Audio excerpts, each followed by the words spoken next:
Kisah Nawa yang akan bercerita tentang kisah misteri, horor, dan supranatural yang ada di sekitar kita. Akan Nawa kisahkan untuk kalian semua. Berikut kisahnya.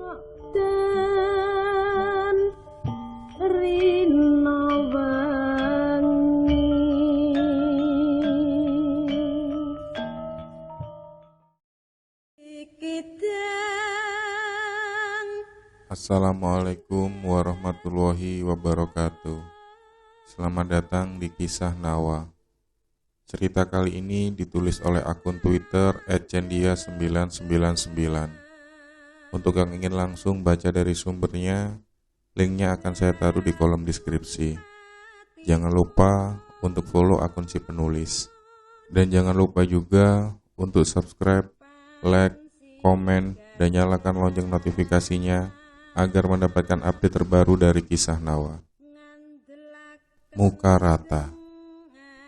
Saat itu aku masih duduk di bangku SD. Bangunan SD ku terletak di sebuah kompleks wartawan Jakarta Timur.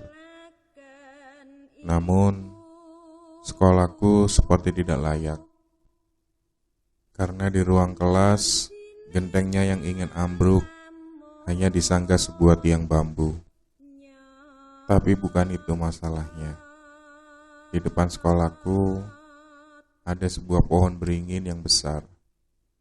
Sampai detik ini pun pohon tersebut masih kokoh berdiri.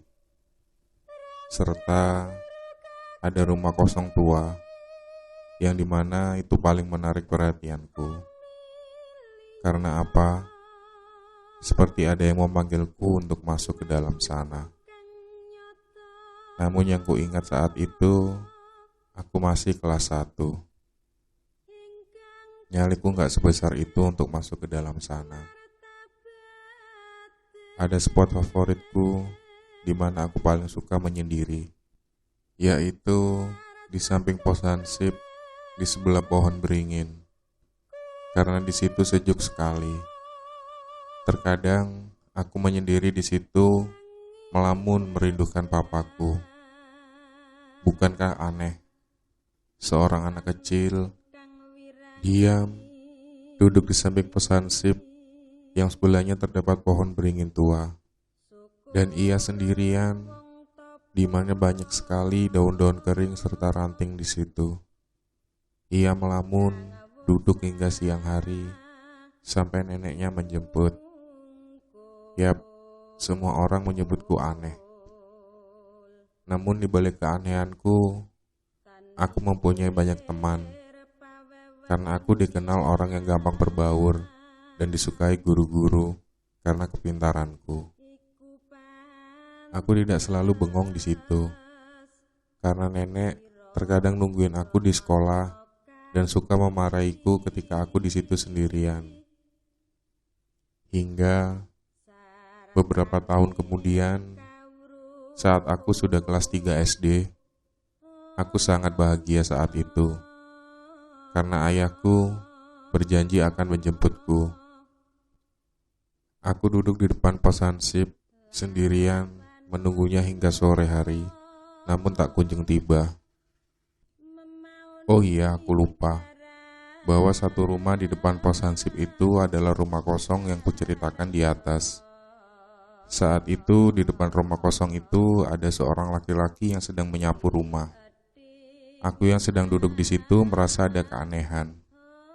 Siapa orang itu menyapu di situ? Batinku. Sepertinya orang tersebut tahu aku terus melihatnya.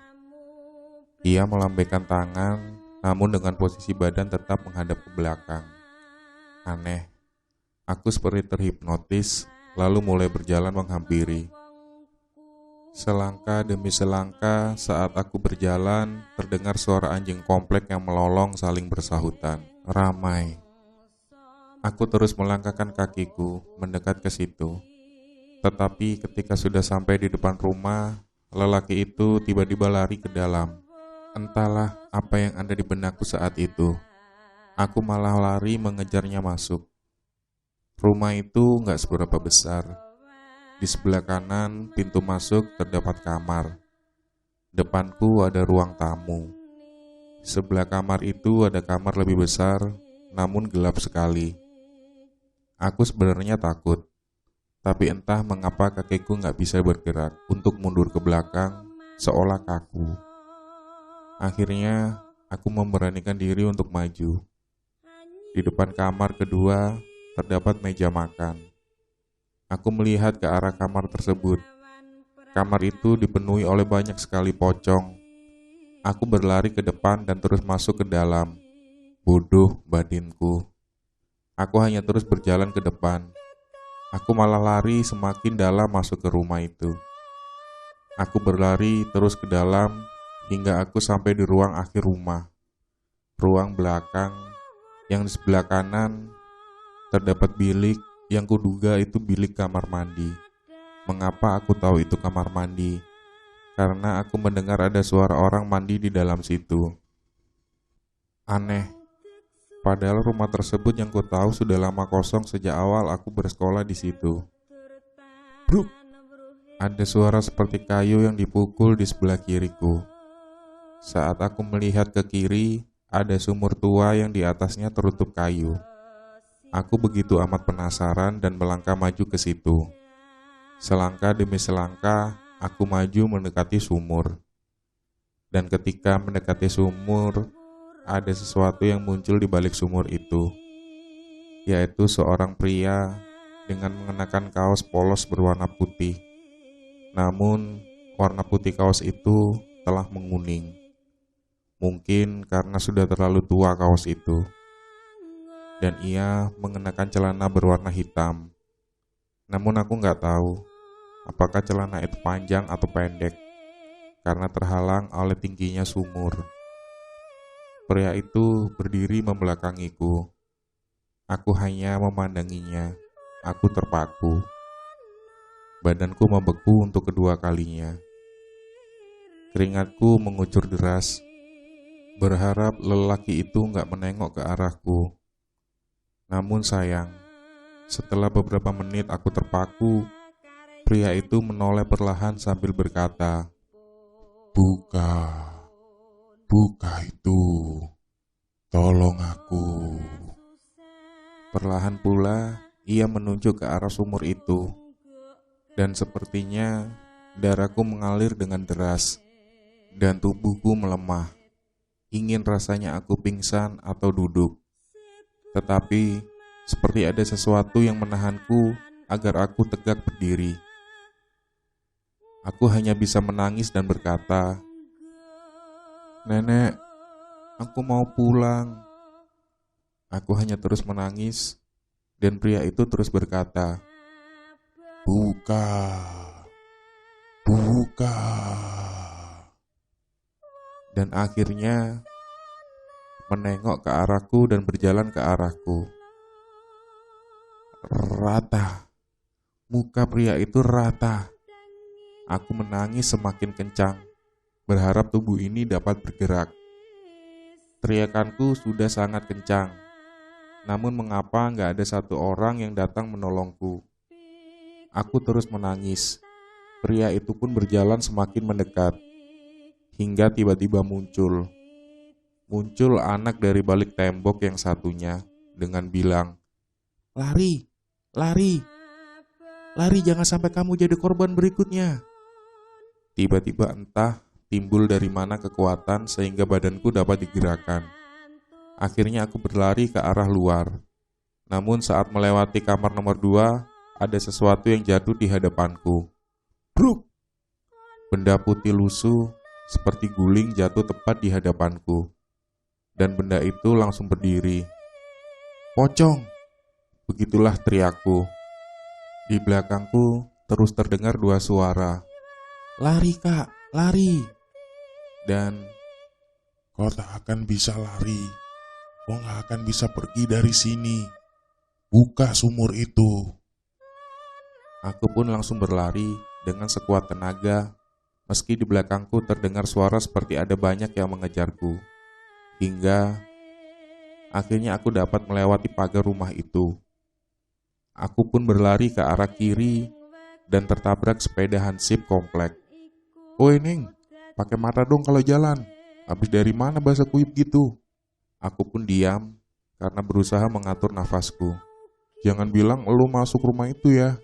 Bocah udah sore bukannya balik malah nyari mati.